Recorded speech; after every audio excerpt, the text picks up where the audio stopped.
प्यारे बच्चों नमस्कार। हम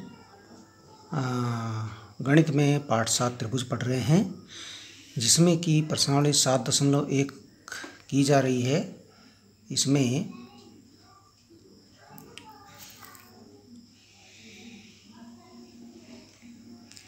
प्रश्न नंबर 6 तक हम कर चुके हैं। 7वां प्रश्न आज हमने करना है, जो कि आपके सामने है। ए बी एक रेखाखंड है और पी इसका मध्य बिंदु है। आपको ए बी रेखाखंड दिख रहा होगा, पी इसका मध्य बिंदु है। यहाँ पर ये ए बी एक रेखाखंड है, पी मध्य बिंदु है। डी और ई रेखाखंड ए बी के एक ही ओर से दो बिंदु हैं, डी और ई हैं यहाँ पर, जो इस प्रकार है कि कोण बी ए डी बराबर कोण A B E. B A D ये है हमारा, देखिए बी ए डी ये वाला कोण बराबर कोण ए बी ई, यानी ए बी ई ये वाला कोण इसके बराबर है। और कोण ई पी और ए, यानी ये वाला कोण ई पी ए वाला कोण, ये कोण आपका कोण डी पी बी के बराबर है। कोण डी पी बी यानी ये वाला कोण आपको दिख रहा होगा यहाँ पर। देखिए आकृति 7.22, ये आकृति आपकी 7.22 है। तय कि त्रिभुज डी ए पी ये वाला और त्रिभुज ई पी बी ये वाला अलग अलग बना के देखें यदि इन त्रिभुजों को। डी ए पी ये आपका है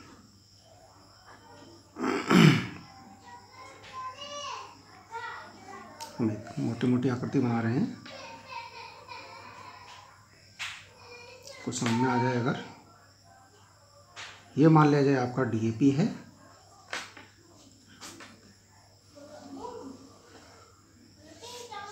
ये आपका डीएपी है, और दूसरा आपका यदि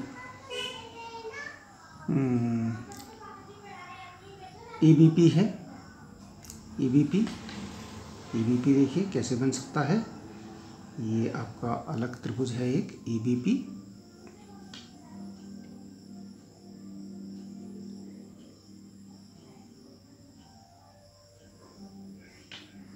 ये पी है, ये ई है और ये बी है।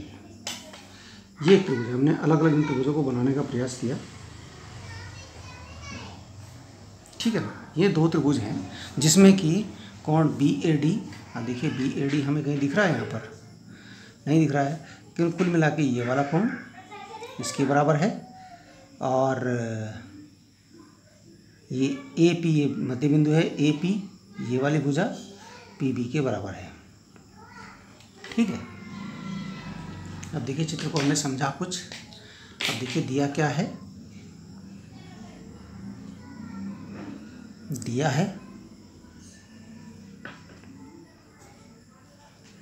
है चित्र में क्या है, ए बी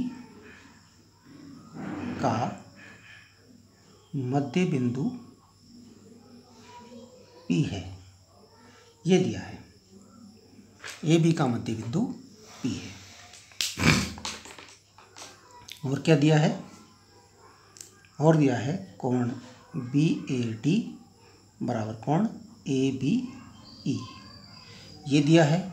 और दिया है कोण ई पी ए बराबर कोण डी पी बी, ये वाला इसके बराबर।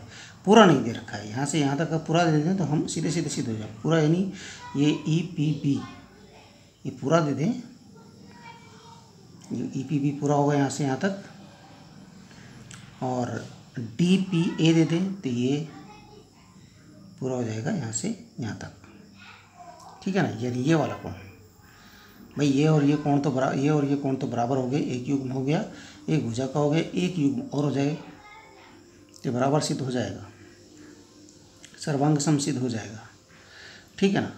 अब सिद्ध क्या करना है,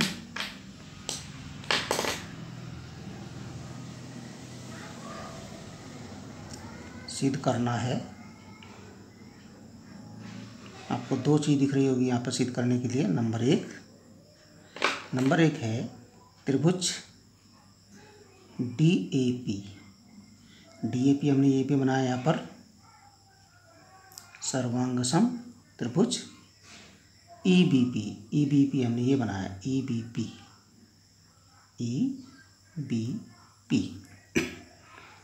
दूसरा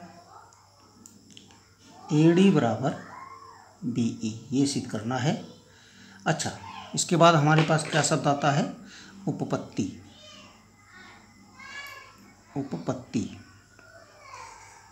अब यहाँ देखिए, यहाँ दे रखा है हमें AB का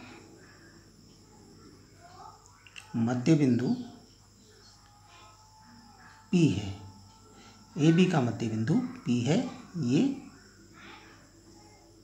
दिया है। इसका मतलब हुआ AB का मध्य बिंदु P है, इसका मतलब हुआ AP बराबर BP। AP बराबर BP, पॉइंट 1। दूसरा हमें दे रखा है कोण, हमें और कोण क्या दे रखा है? कोण EPA बराबर कोण DPB। EPA बराबर कोण DPB।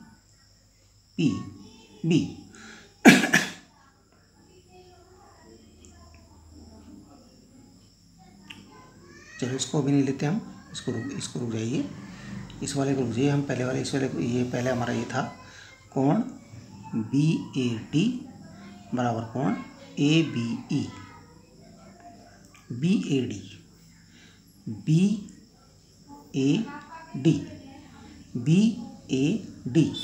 बराबर कोण ABE। इसका मतलब क्या हुआ? BAD, देखिए BAD कहाँ पर है? BAD, ये वाला कोण है। अगर हम इसको PAD लिख दें तो कोई फर्क पड़ेगा? BAD पूरी यहाँ से ले लिए, हम यहाँ से शुरू कर देते हैं। कोण तो वही का वही है, कोण में कोई फर्क नहीं पड़ा, भुजाएं छोटी हो गई थोड़ी सी यहाँ पर। ये PAD इम्प्लाई दैट कोण PAD बराबर, ये तो दिया है, ये तो दिया था ना, तो कोण PAD। अब ABE ये दिया है ABE, तो हम PBE कर सकते हैं, कोण PBE। ये पॉइंट आपका हो गया 2, पॉइंट 1, पॉइंट 2, पॉइंट आपका 2 क्लियर हो गया। अब तीसरा पॉइंट देखते हैं, एक और पॉइंट लेते हैं। इसमें एक चीज़ और दे रखी है, कोण EPA जो कि हमने काट दिया था पहले, बराबर कोण DPB, क्योंकि इसमें बड़ा काम है थोड़ा सा, इसलिए हमने पहले काट दिया था उसको। ये भी आपका दिया है। अब ये कोण यहाँ पर है, देखिए ये वाला और ये वाला कोण बराबर है, लेकिन ये बीच का कोण है आपका EPB, DPE या EPD, कुछ भी कह सकते हैं। ये वाला कोण जो है बीच वाला, अगर हम इस वाले कोण के साथ भिड़ा दें तो ये पूरा कोण बन जाएगा आपका, बन जाएगा APD, ये पूरा कोण बन जाएगा, ठीक है। और यदि हम इसको इसके साथ भिड़ा दें तो ये आपका कोण बन जाएगा EPB या BPE, कुछ भी कह सकते हैं, ठीक है। तो हमें ऐसे ही भिड़ाना है। इस कोण का नाम है EPD। EPD है ना बीच में छोटा सा, ये इसको लिखेंगे दोनों पक्षों में कोण EPD जोड़ने पर, देखिए कोण EPA है प्लस कोण EPD, ठीक है। और ऐसे ही कोण DPB है प्लस कोण EPB, डी, ये जुड़ गया, ये जुड़ गया ईपीए। ईपीए में ईपीडी जुड़ा तो ये पूरा हो गया। ये कोण हमारा हुआ कोण एपीडी, कोण एपीडी, ये बन गया। चित्र से देख लीजिए।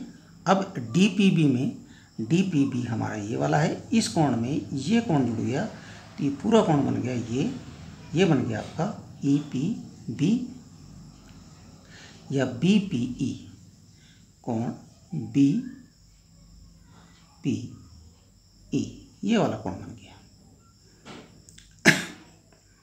ये आपका पॉइंट हो गया 2। ये पॉइंट हमें चाहिए था, ये महत्वपूर्ण पॉइंट है हमारे लिए, क्योंकि एक कोण हमारा हो रहा था पहले ही पॉइंट 2 में और एक भुजा भी हो रही थी, तो तीसरा कोण हमें चाहिए था, तो तीसरा कोण हमने ये निकाल दिया। अब त्रिभुज कौन सा चाहिए हमें, डीएपी व त्रिभुज एबीपी में। इसमें देखिए क्या क्या आ गया हमारे पास, एपी बराबर बीपी, पॉइंट 1, ठीक है। कोण पीएडी बराबर कोण पीबीई, पॉइंट 2, और इसके बाद ये पॉइंट 3 है, कोण एपीडी बराबर कोण बीपीई, पॉइंट 3।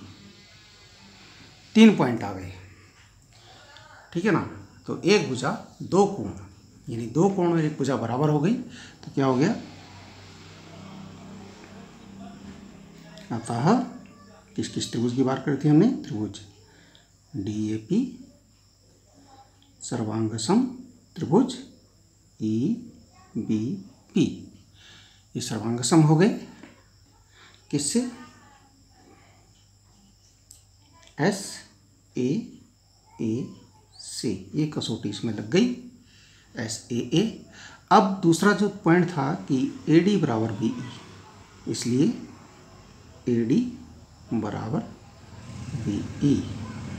क्यों AD बराबर BE हो गया, क्योंकि ये सर्वांगसम त्रिभुज की, क्योंकि ये दोनों त्रिभुज सर्वांगसम हो गए, ये दोनों त्रिभुज और ये दोनों त्रिभुज सर्वांगसम हो गए, तो इनकी संगत भुजाएं, ये संगत भुजा भी बराबर होगी, ये भुजा बराबर है तो ये भुजा भी बराबर होगी, ये भुजा बराबर होगी, ये कोण बचा हुआ ये भी बराबर होगा, ठीक है ना।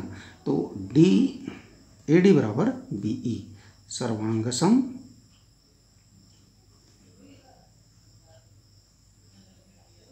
त्रिभुजों की संगत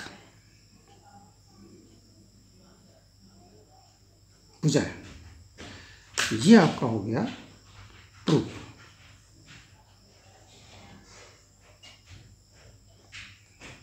ये इस प्रकार से इस सवाल को आपने करना था, ठीक है। धन्यवाद।